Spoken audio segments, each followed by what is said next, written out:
Hello, everyone. I'm CoPIRG advocate Kirsten Schatz here today with a conversation from the Capitol with Representative Jennifer Bacon. We're here to talk about some important legislation that Representative Bacon sponsored this past session and to get to know her a bit. Representative Bacon sponsored two of the bills that CoPIRG backed this past session, including measures to tackle air pollution, increase transit ridership, and save people money by expanding the free summer ozone season transit program, as well as addressing the ozone pollution coming from the oil and gas industry and new permitted sources of this harmful pollution in our state. Representative Bacon, thanks so much for joining me today. Thank you for having me. Honored to be here. So before we dive in to talk about those bills a bit, will you share a little about what inspired you to become a lawmaker in the first place? Oh, well, I really wanted to be of service to my community. I identify as a Black woman, and spending a lot of time with my family and listening to intergenerational conversations, realized that my generation still has some work to do to be sure our communities can not only be in a place where they feel like they can self-actualize, but that we can really have a voice and be able to be included in what happens to us. And so my background started in education just to support kids and being able to support themselves. But also, as I did education work, I supported young people in really becoming leaders and thinking about the world as it was impacting them so they could figure out what role they could play. And so my background is coming from, the education space and civil rights space. And one day our community said, we need someone in the Capitol who will help either keep that door open or take a sledgehammer to that door so our voices are heard. And I've been honored to represent my neighborhood, the far northeast Denver, in a lot of capacities, and now as the representative of HD7. That's wonderful. Tell me, which issues are you most fired up about these days? Well, air quality.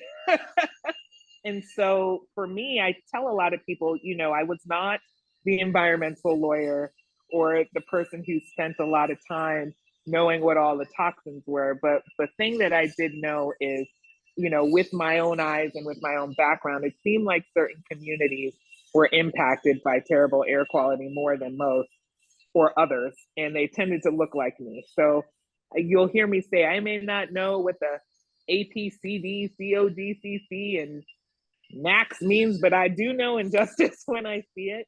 And so this is something that has become critical for our community because they're like me. They're like, I don't know who's making these decisions, but I don't know why it is that everyone seems to think we deserve to not be able to have our kids play outside or own a home that isn't next to crap, you know? Um, and so, we are all part of this world, and a lot of us want to be a part in shaping it into one where we can all thrive. And that's what's really exciting for me. Absolutely. So in a minute, I'll explain more about what these two new laws that you sponsored last session, House Bill 1101 and House Bill 1294, that both offer solutions to our air quality problems, what they'll do. But first, will you tell us what were some of the inspirations behind those two bills? How did they come about? Well, it really came about from my neighbors in my district. So I represent House District 7, which is the far northeast corner of Denver. And as many of you all know, I-70 is not our friend. So the highway is actually a boundary of my district. It runs through my district. And, my neighborhood has been described as a bedroom community in the sense that most people only expect us to sleep out there and spend 45 minutes, if not more, commuting to get to work. So between living near the highway, I represent the airport, people working on tarmacs, people building homes, people cutting grass. My neighbors were the ones who are like, there's something going on if I get an alert for this ozone piece and I have to be outside or I have to be in a car forever. So my neighbors were the inspiration for these bills. When we talk about free transit, I do live far and we have a lot of kids, and the train was $10 to go downtown versus sitting in a car if you could find one, that might be free. And so when it came to the combination of getting people out of cars for all of the highway kind of sounds and smells and air to actually being able to help people afford to go to work and save some money, the transit bill was a great mix of both of those things for us.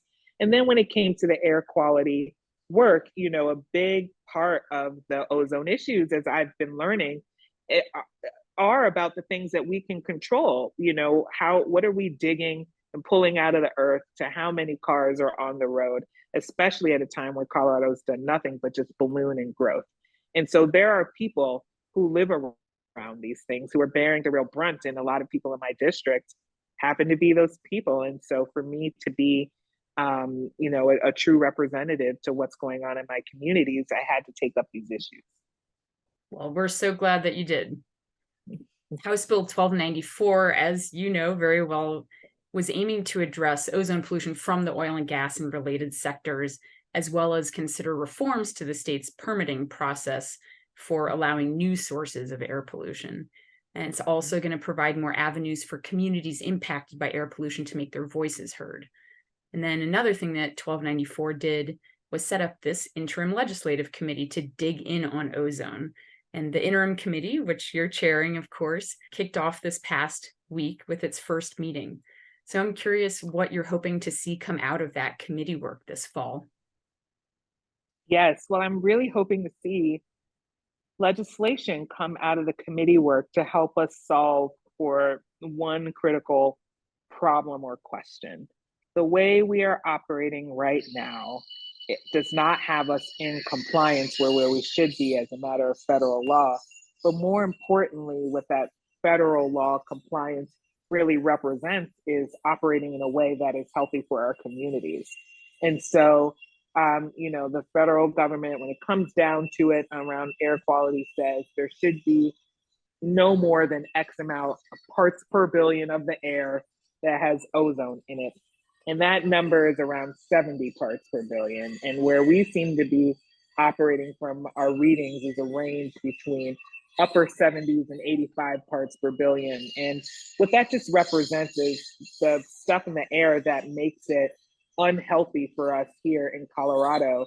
Unfortunately, we've been downgraded by the federal government of not being in compliance because our air quality's gotten worse.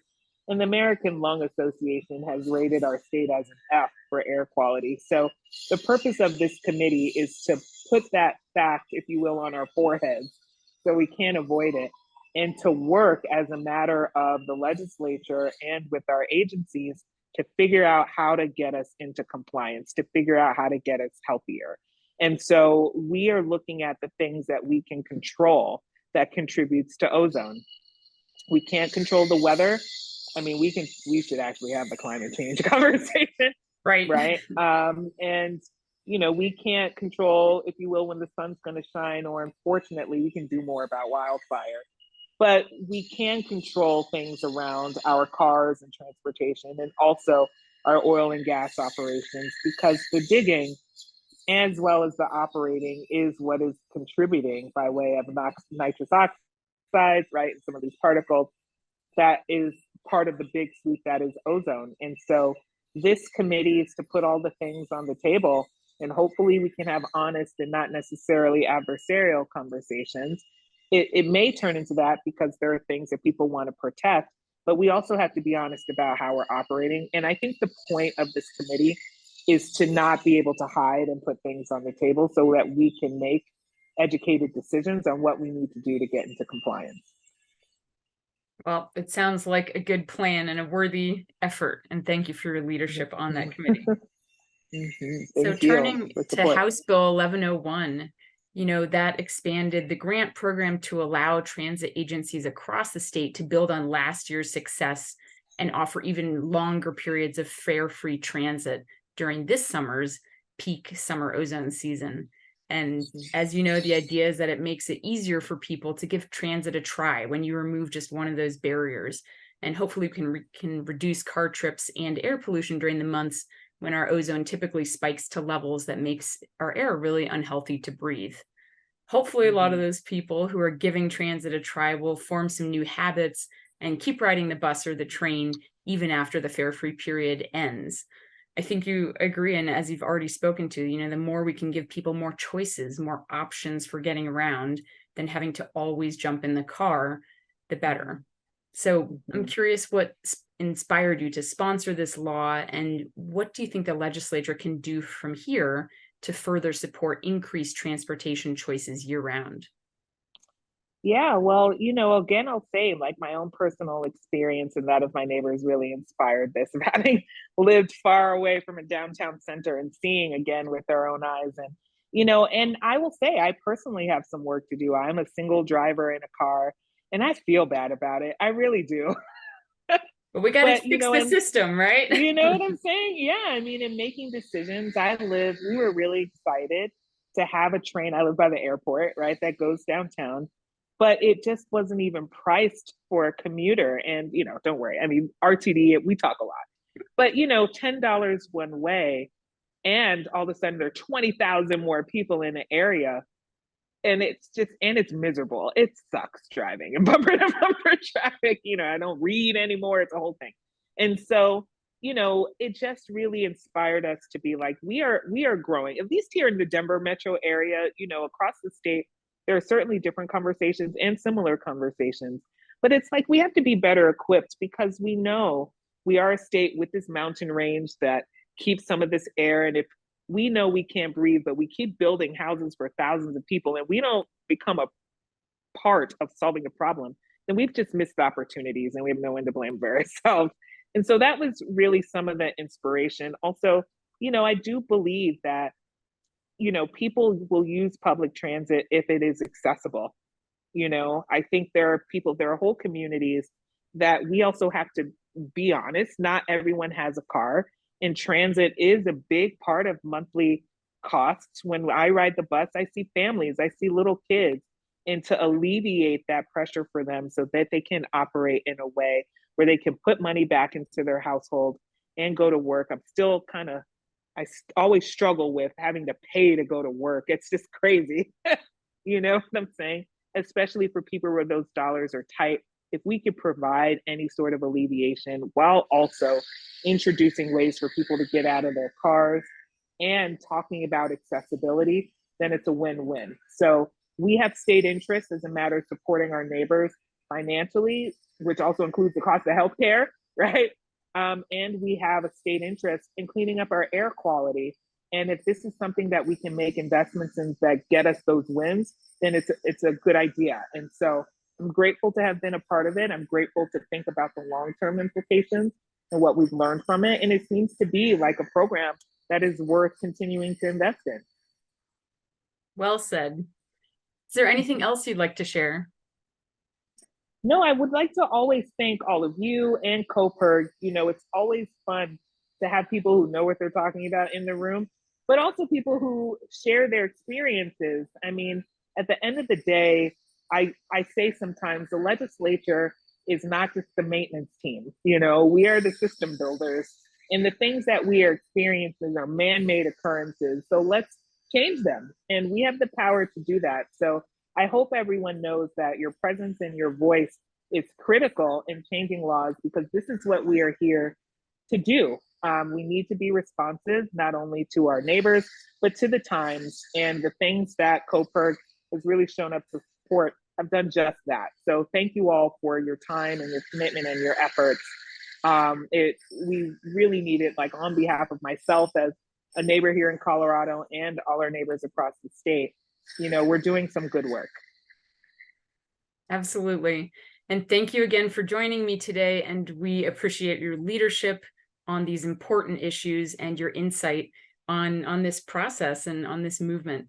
We appreciate it a lot. Thank you all. Thank you. Have a great rest of your day. You too.